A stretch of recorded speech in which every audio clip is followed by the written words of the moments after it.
Hi, this is Sela with Whole Family Medicine, and tonight we are talking about women's hormones. So here's the deal. Everyone is going to be impacted by their hormones at some point in their life. Men, women, doesn't matter what your gender is. But as women, because we have times of fertility from about age 12, 13, 14 to about age 45, 50. Some women it happens earlier, some women it happens later. We have these massive transformations in our being due to the presence or lack thereof of the hormones. And so tonight, what I wanted to do was just dive into hormones, share a little bit more, and also be able to talk about all the little foundational pieces that we have to consider when we're looking at hormone health. It's not just getting an estradiol and a testosterone and a progesterone reading and going, okay, you're off or you're on. There's all kinds of foundational pieces that can affect our hormones. So let's see. My goal tonight is to help you understand the root cause of the hormonal imbalances. And after tonight, you're going to leave with some real actionable tools that are going to help you take steps. And of course, I'm here for that.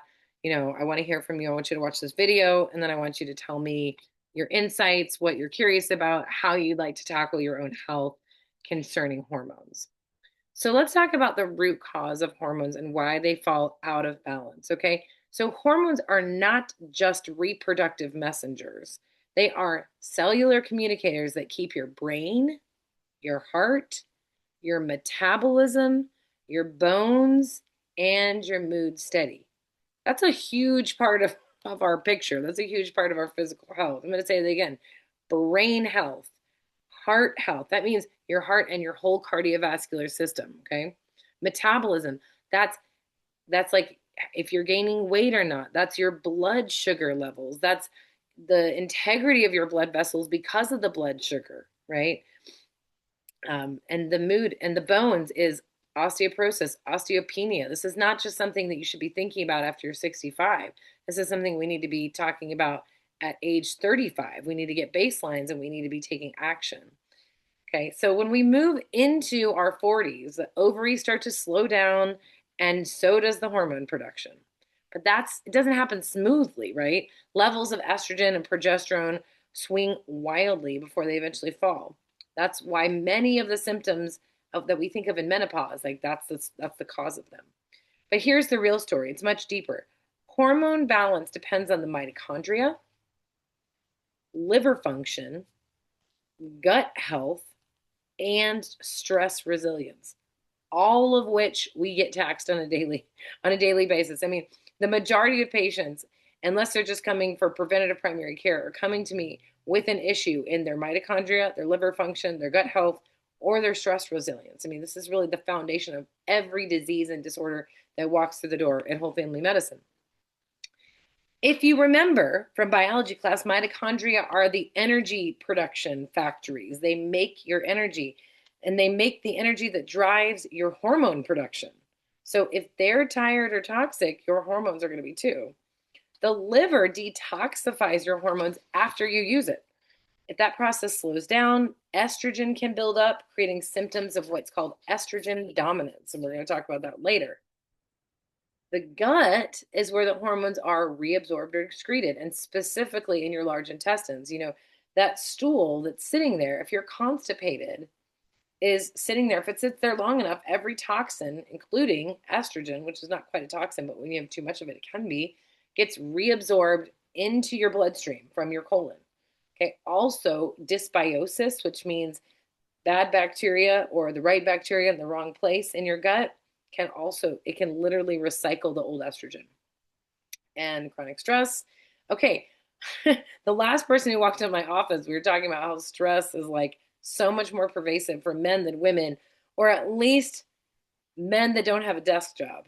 Okay. Because I think men who get out there and they're working with their hands and they're working with their body, yeah, they might have stressors.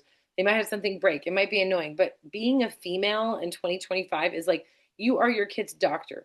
You are your kid's taxi. You are your kid's chef. You are, you're doing the laundry. You probably also have a job. And, you're thinking about your parenting decisions. And, you're thinking about the future, and you're also like managing the household. And I'm not saying that every woman does all these things and men don't help or anything like that. But in many women's reality, we are multitasking in a completely different way than men are, I would say. And I can't, can't draw a line. I'm saying in general, this is what I see in the women and men that I know. So when we talk about fixing hormones, it's not just about replacing them, it's about restoring the whole communication network, right? Which means the whole body, right? Yeah, I mean, what did we not talk about? We talked about, I mean, yeah, it's like even your mouth, even your dental health is going to be impacted by your estrogen and your other hormones, your mental health. Yeah, it's like what system did we not talk about? Your lungs, okay? Maybe your lungs aren't going to be affected by hormones. Okay, anyway, estrogen, progesterone, testosterone, DHEA, that one comes from your adrenals and it feeds your androgen, which is your testosterone, which can be converted into your estrogen. So that's what DHEA is if you've never heard of it. Let's start with estrogen, okay? So estrogen is responsible for over 400 functions in the body. 400 functions. Hear this: memory, okay? Recall, brain fog. Where did I leave my keys? What's that person's name? Why can't I think of that word? Why don't I remember what I told someone I was going to do yesterday? Okay? It's all in there. Heart health. I mentioned this before. Yeah, it's like coronary artery disease. It's cardiovascular disease, like the vasculature in your body, like the ability to squeeze and like dilate and constrict blood vessels, which impacts your blood pressure, things like that, right? Bone health. What is bone health? We don't want to wake up when we're 65 and realize that our bone density is minimal and that we have osteopenia or osteoporosis and we're going to break a hip. You guys, you have to realize that like in elderly ages, taking a fall is one of the most dangerous things you can do, and it will end your independence faster than anything else, because if you fall, you're going to a rehab center. And if you're not strong enough to rehab, then you're never going to leave that rehab center and you're going to end up in a nursing home. And like, I would like to live in my house and age in place personally. So, estrogen also impacts your skin, like the quality, the glow, the sagging or wrinkling or lack thereof, right? It impacts your sleep. Your sleep impacts everything. So your ability to like maintain your cool, navigate life. It impacts your mood and your immune function. Okay, like how often do you get sick? I didn't even mention this, but it impacts your urinary tract and you can get more UTIs. Not to mention like lubrication during sexual intercourse and vaginal wetness and things like that all are impacted by estrogen. So when estrogen drops or fluctuates, women notice brain fog, forgetfulness, word finding difficulties, hot flashes, night sweats, vaginal dryness and loss of libido, joint pain, heart palpitations, anxiety and mood swings, bloating, weight gain, or varicose veins. I wonder how many women have gained weight after menopause. I had someone in my office to say today that said that she went on keto after menopause, and when she came off, she gained 50 pounds in a month. Without the keto, without being in keto and being on that dramatic of a diet after menopause, gained 50 pounds in a month. Estrogen also helps us regulate acetylcholine, which is the neurotransmitter of memory, and it helps protect against Alzheimer's. And we could probably just throw in Parkinson's disease in there. Any neurodegenerative disease is going to be less developed the more estrogen you have. Okay, now we talked about estrogen dominance. I mentioned it for just a second as a consequence of having slow bowels like constipation, dysbiosis, or liver detoxification failure. So too much estrogen or poor clearance can cause premenstrual syndrome, breast tenderness, fibroids, like uterine fibroids, like non-cancerous tumors in the uterus, bloating, and anxiety. It's often due to liver detox issues. I just said this, low fiber diet, or alcohol. Alcohol, by the way, even one drink per day can raise your breast cancer risk by 3 to 8 fold. 3 to 8 fold because it slows down the estrogen clearance in the liver. Okay, so balance is everything. Okay, now we're going to talk about progesterone. This is not just the progestation, i.e., baby making, baby maintaining, getting you to 40 weeks hormone. This is a calming, anti inflammatory, helps with sleep, supports your thyroid function, that's your metabolism, and protects against anxiety and mood swings. Please raise your hand if you are feeling really cruddy the week or two before you have your menstrual cycle or your bleed, right? Like most women. Now, it just depends on how bad it is. If you actually want to, thanks, Christine. If you actually want to feel, you actually need to take action, right? Some women, it's like, oh yeah, I'm like, feel a little something, a little more teary. And other women are like, I turn into a monster. So low progesterone can show up as premenstrual syndrome, like anger, frustration, irritability, tearfulness, and irregular cycles. Like, I don't know, sometimes it's 40 days, sometimes it's 20 days, sometimes I bleed a whole bunch, bleed for a really long time. This often happens like in young women when they're first starting their cycle, but it can also happen in perimenopause too.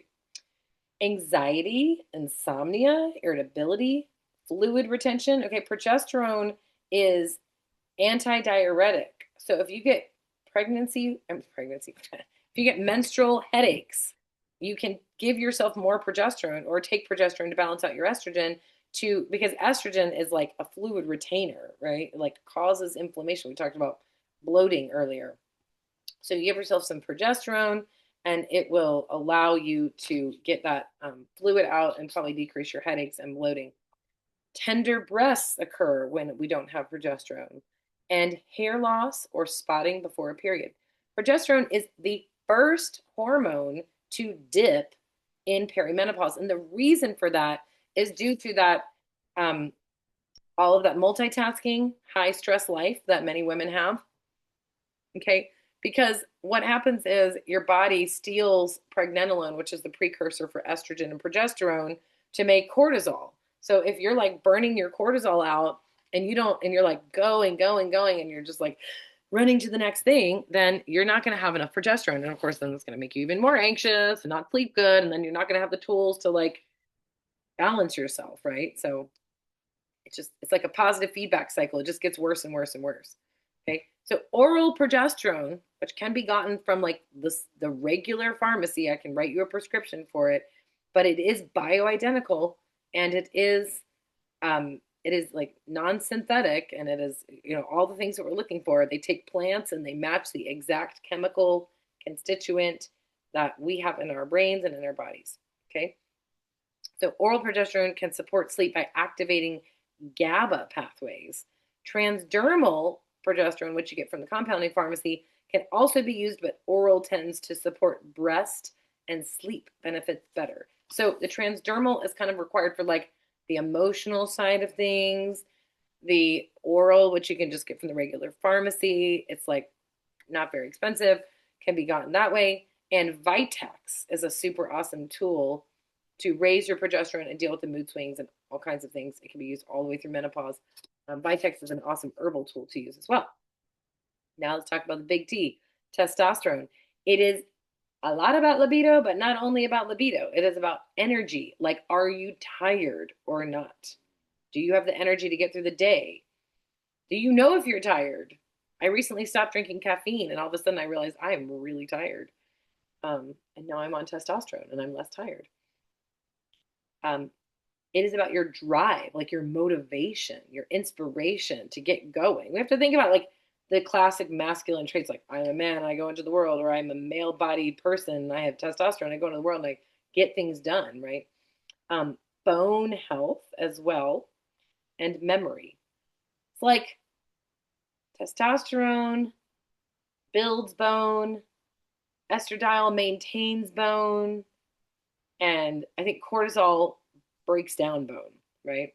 We know about osteoclasts and osteoblasts. They're always building and breaking down bone depending on how much calcium is in your bloodstream. All right, so we replace testosterone transdermally and always gently and never without adequate estrogen, okay? Because without adequate estrogen, testosterone can increase plaque formation on the arteries. We don't want any narrowing of the veins or the arteries. here.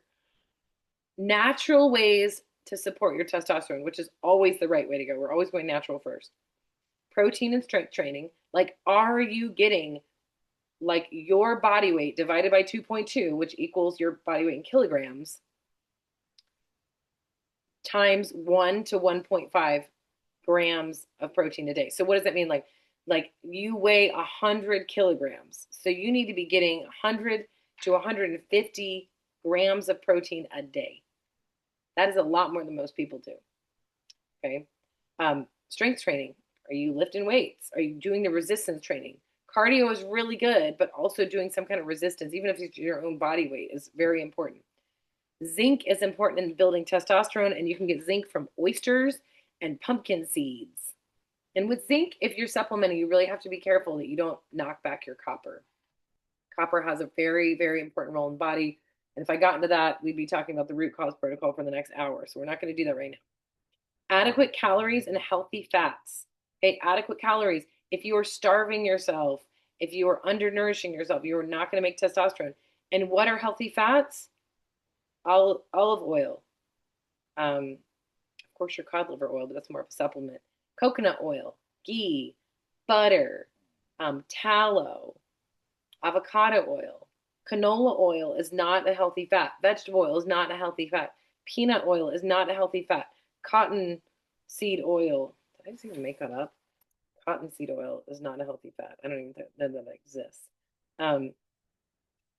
Like rancid oils, no matter what they are, not a healthy fat. Okay. And restful sleep will help your testosterone production. Okay. DHEA, not DHA that comes in your fish oil. DHEA, made in the adrenals, where your cortisol is made. So we have to think about cortisol and DHEA together because they both take a hit when we're stressed. DHEA makes our androgens, which is our testosterone. Testosterone, through the process of aromatization, can be converted to estrogen. Okay, so DHEA can increase your estrogen or your testosterone. It is considered an anti-aging hormone. It supports lean muscle, joint comfort, mood, and immunity.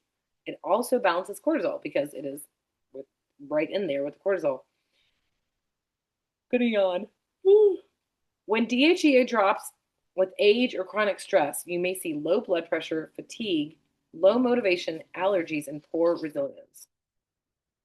Gentle supplementation or adrenal herbs, just like adaptogens, if you've ever heard of adaptogen herbs, can also help.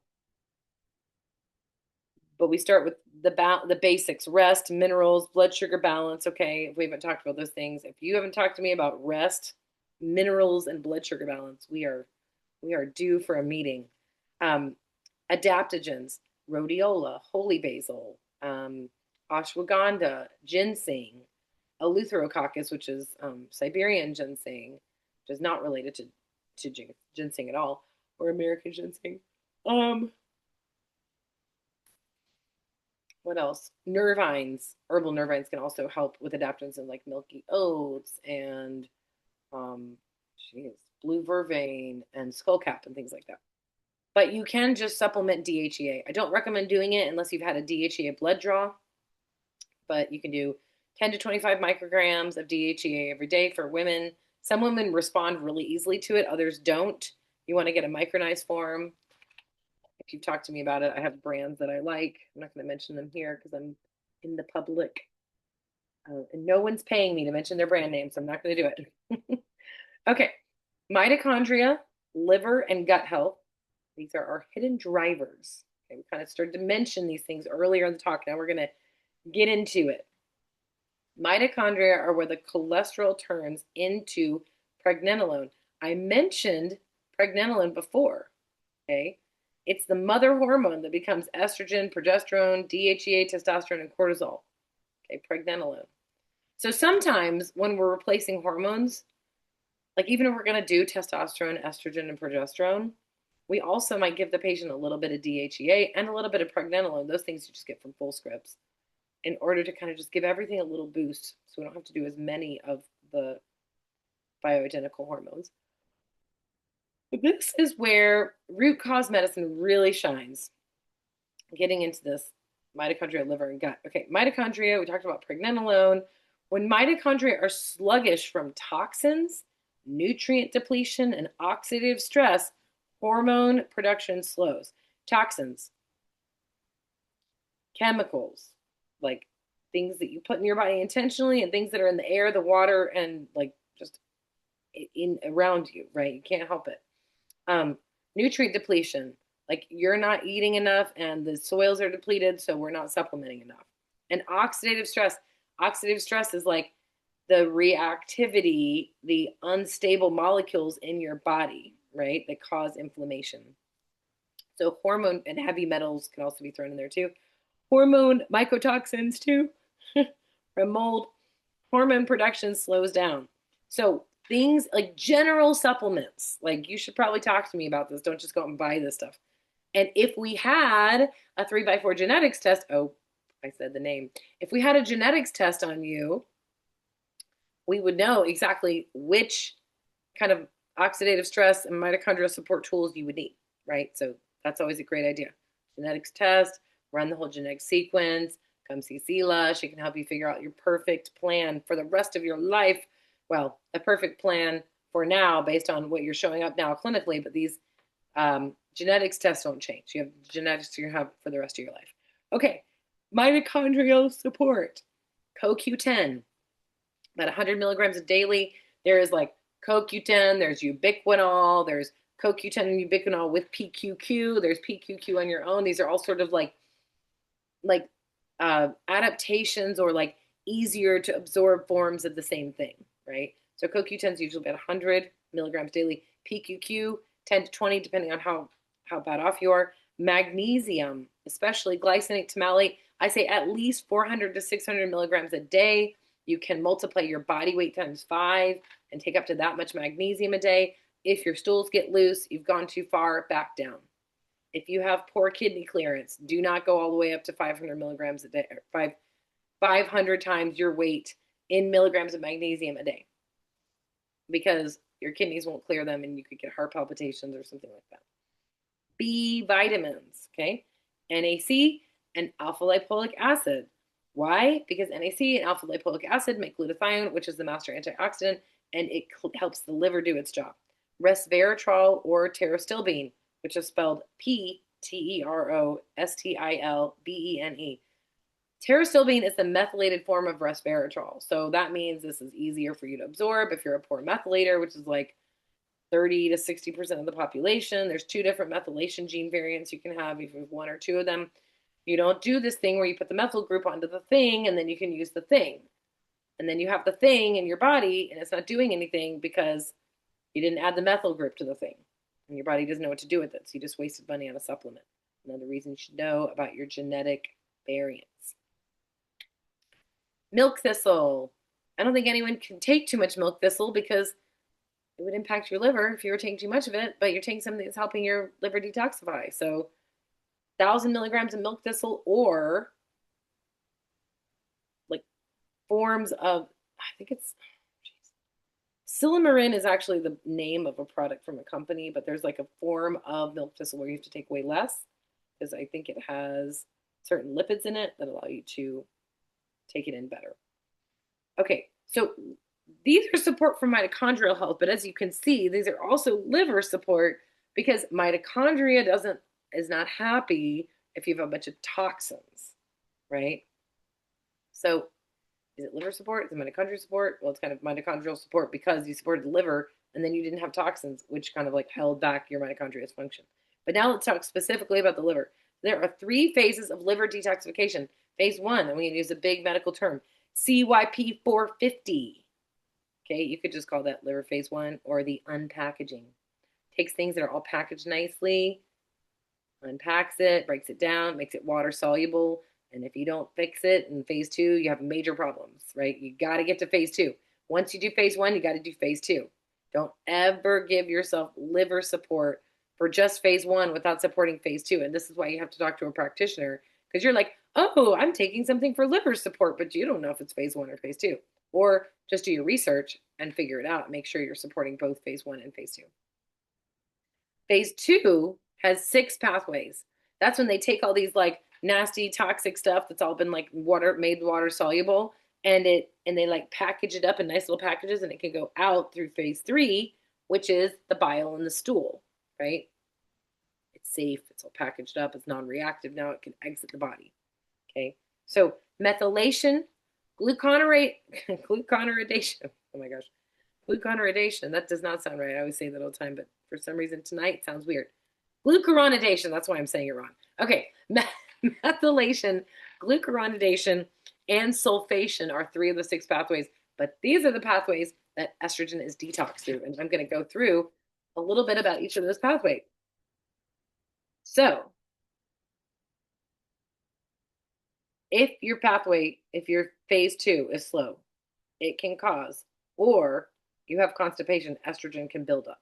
Okay, now let's go to these. Okay, hold on a second. I'm not there yet. I jumped ahead of myself. So what I want to say is, if phase 2 or phase 3, okay, are held back, you're going to have some estrogen recycling. If you have general estrogen recycling, you can support with cruciferous vegetables or broccoli sprouts. That is DIM and sulforaphane as a supplement. I think it's like a cup of broccoli sprouts a day gives you everything you need. If you'd rather take a pill, take DIM. Methylated B vitamins, magnesium, and sulfur foods like garlic, onion, and eggs are a huge part of this. B vitamins and magnesium are important for your liver detoxification. They're also important for building up all your neurotransmitters. Making sure you get adequate fiber, 25 to 35 grams daily. Get things moving, no constipation. Hydration and sweating, okay? Epsom salt baths, saunas. Consuming more sulfur-containing amino acids, cysteine, taurine are examples, okay? This can be done through dietary consumption of protein or a more targeted supplement with N-acetylcysteine or glutathione. Sulfur-rich foods like cruciferous vegetables, we just talked about this, broccoli, cauliflower, cabbage, Brussels sprouts, kale, and allium vegetables, and eggs and meat give you sulfur. Epsom salt baths are a great way to increase sulfation in someone who doesn't tolerate rich sulfate foods in the diet. Okay, so here's the deal. I just totally threw myself off with my notes. So I want to just go back and say, I started giving you the information about sulfation. So everything that I just said, I thought that my notes were going back to general liver phase 2 detox pathway information. But what's actually happening is that I was going to start by talking about sulfation, okay, which is the first of the 3 of the 6 phase 2 liver detox pathways. And I wanted to talk about ways to support sulfation. I want to talk about ways to support methylation and glucuronidation. So let's start this again. Not going to go through it all again, but what I am going to say is, in order to support sulfation, do the brassicas and do the sulfur-rich foods, get yourself sweating, do Epsom salt baths, okay? Go out in the sun, which stimulates the production of cholesterol sulfate. Okay, now glucuronidation, the second of the 3 liver detoxification pathways of phase 2 that detoxify estrogen. So supplements that induce UGT enzymes, okay? So UGT is an element of your genetic profile. So what produces those? Resveratrol, already talked about that one. Curcumin, that's turmeric. D-limonene and quercetin, okay? I'm less familiar with the D-limonene. We'll have to look into that and go further. Supplements, quercetin, antihistamine typically, but it also supports glucuronidation. Comes from onion and apple peels.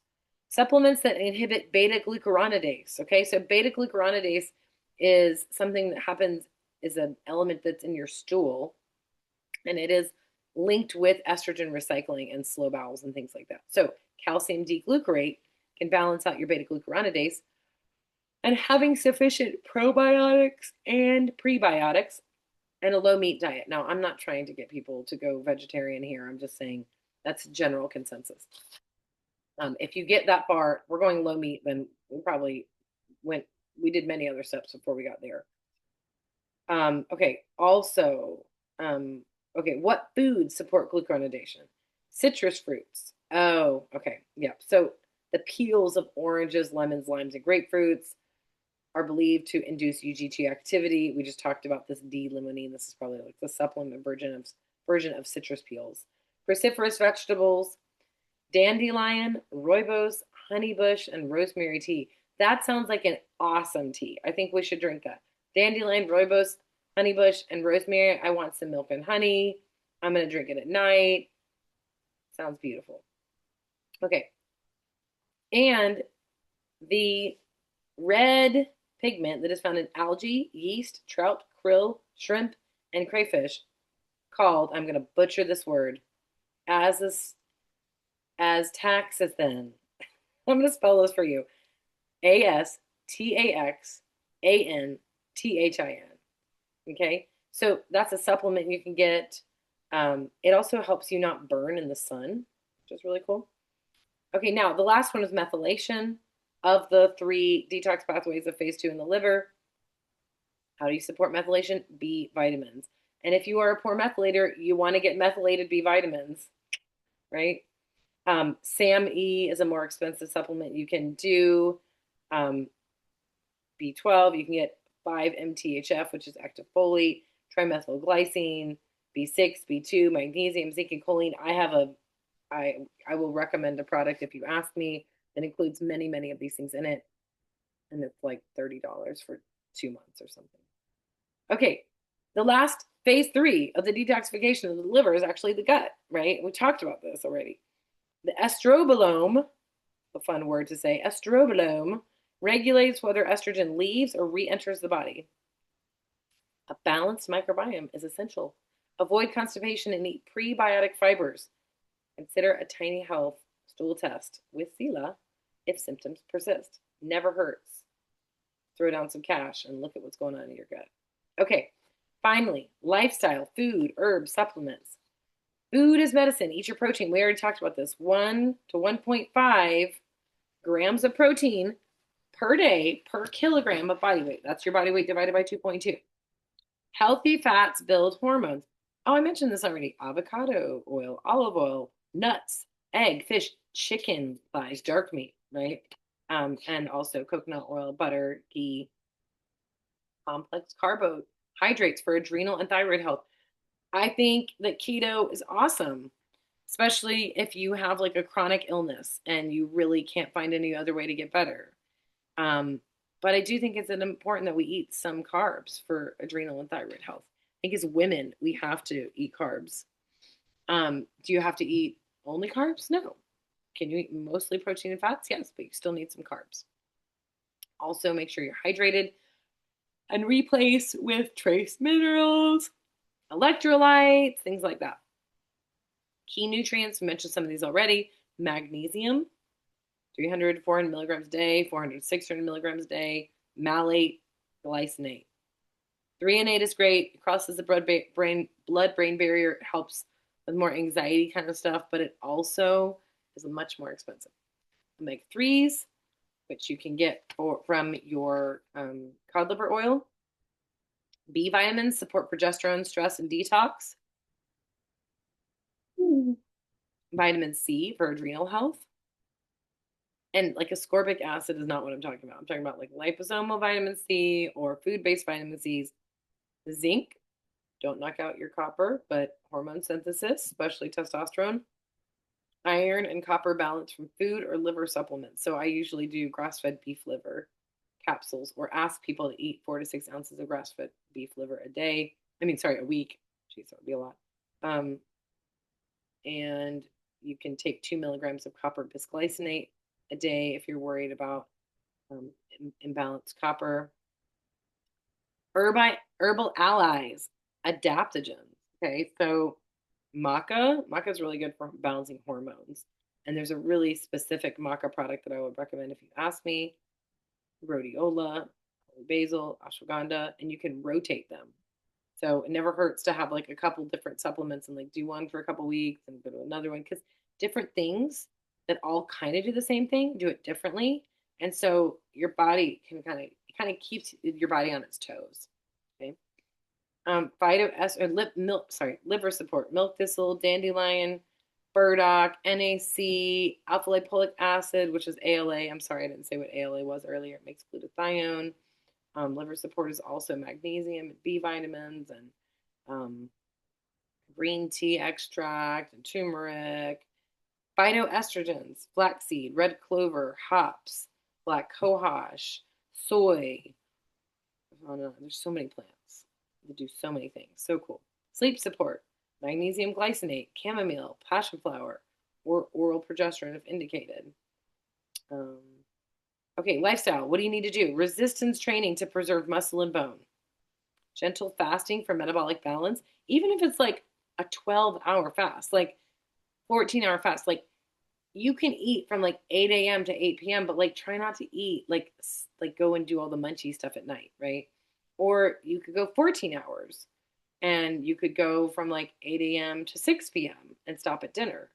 But giving your body an opportunity to stop and like clean up is really important.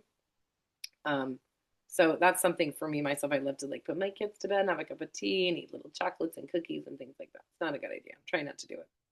Or eat a little bit later and start your feeding earlier. But feeding starts the minute you put cream in your coffee.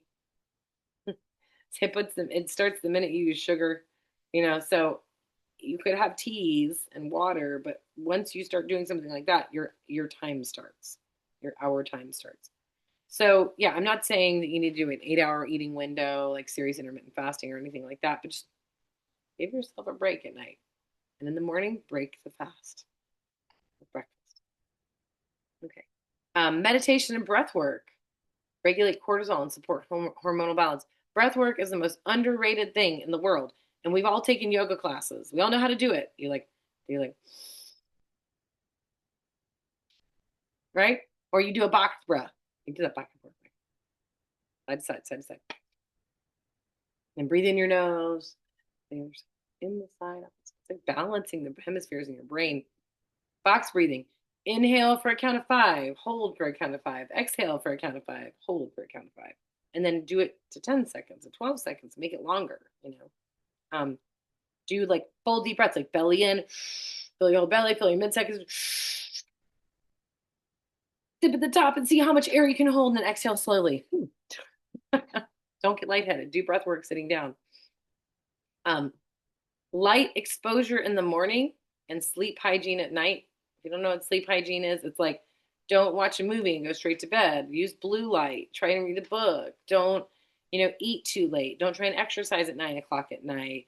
Don't bring anything into your bedroom at all. Just have it be a bed in there. Don't watch TV in your bed. Don't read it. I think you can read in your bed because reading kind of helps you go to sleep. Connection and community raise oxytocin, which is our healing hormone. So having great lovemaking, having great sex with your partner, connection with your children, cuddling with your children, even if they're big, having good friendships.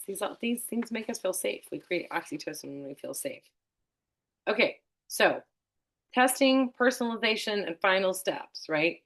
So if you truly want to understand your hormones, I am never going to put you on a supplement or a hormone replacement strategy without checking your hormones. People do these things out there. People do these things. They put women on hormones without checking their levels first. I don't care if you're menopausal. I'm going to check your hormones first because estrogen is stored in fat cells. And there's some women that will never need to be on estrogen for the rest of their life.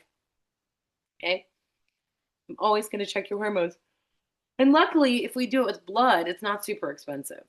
Okay? So if you come in and you're like, I want to see what's going on with my hormones, and you're perimenopausal, I'm going to check your follicle stimulating hormone, your luteinizing hormone, your estradiol, your progesterone, your testosterone, your thyroid stimulating hormone, your free T3, your free T4, your cortisol. Did I say DHEA? I think I got them on there. So I'm going to look at your adrenals, your thyroid, and your gonads when we're looking at the health of your hormones. And hopefully you've done our annual lab and we've looked for markers of inflammation. And hopefully you've done a genetic test and we can just throw it all in there together and come up with this awesome plan for you. Yep. full thyroid panel. I already said that. Oh yeah, fasting insulin and leptin can be really important for weight loss, but I usually throw fasting insulin into the annual panel. 4-point cortisol. If we've done your cortisol, like the $6 cortisol, which is like the blood test early in the morning, no caffeine, come in within an hour of rolling out of bed, and it's low or high, it can be very helpful to do a 4-point saliva test where you do it like when you first get up, and then like at lunchtime, and then in the evening, and then at bedtime. And that way we can see like, does your cortisol, like your cortisol was supposed to like start really high in the morning and like come down to here around lunch, and then like here at 6 p.m. and like here at bedtime. It's like a steep drop off, like what wakes you up in the morning, right? But if your cortisol's off, we know your hormones are going to be off. So we already talked about it. Some people are like, well, what about a Dutch test? What about the dried urine test that they do, precision analytics? Dutch tests are cool. Urine tests are cool, but urine tests are for seeing the metabolites of your hormones. How do they break down? Um, they're not the end all and be all when it comes to values. And I used to do a lot of Dutch tests, and I don't do as many of those anymore, just because the application is not as significant, and my population are not the richest of the rich. So we're not doing thousands of dollars of testing all the time. We make do with what we got, and that's really important. Um, if you happen to think that your gut, or I happen to think that your gut is causing part of the problem, I always recommend the stool test, the gut microbiome test. And if we've done all the stuff above, you've done all your like adaptogens and your maca and your Vitex for your progesterone, and things are still low, then I'm going to recommend hormone replacement therapy. Okay. And what we've got here, I kind of mentioned this earlier, we've got transdermal. That means that you put a cream on your skin, and it comes in a little tube, and you click it, and it comes from the compounding pharmacy. You can also do estrogen patches from the regular pharmacy as well, like the standard pharmacy. And we're going to do testosterone, always comes from the compounding pharmacy. Progesterone topically comes from the compounding pharmacy. Some women like to do it topically and orally for the sleep support. Oh, I'm tired. So what else do I want to say about this? Yeah, we're gonna. Oh yeah. Well, I think I mentioned this before. I'm gonna fix your hormones. I'm gonna fix your thyroid and your cortisol too. Um, I think that's it. I think that's really. I think that's the duration. Oh yeah, and I also mentioned before you can do like a little bit of DHEA and a little bit of pregnenolone just to kind of like support the process. Um, and some women like to cycle their estradiol and their progesterone if they're in perimenopause, and other women just say, you know what, let's just ride it out straight through. I like the benefits of having this, and there's no negative side effects, so I'm just going to keep going with it. Ooh. So, wrapping it up here, this has been a really exciting talk on women's hormones. As always, these talks are always just an inspiration for you to then call me and have a broader conversation about how this impacts you personally. But I definitely recommend, if you know, if you're noticing changes in your cycle, if you're noticing changes with your mood, if you're noticing changes in your energy, your libido, your cognition, these are all things that we want to go ahead and move on now at 37, 42, 45, instead of getting into our 60s and being like, man, I feel ancient, because there are plenty of women in their 70s who are like rocking their life, and they have perfect, and they have balanced hormones, and that's why. And they're like having great careers, and they're having great lives, and they're having great time because they have balanced hormones, and it's not out of reach. It's not like a super expensive thing that is out of people's reach. It's actually quite reasonable. So have a great evening. Thank you all for listening, and please join me in the future for the next conversation. We're going to be doing all kinds of cool things. Talk to you soon.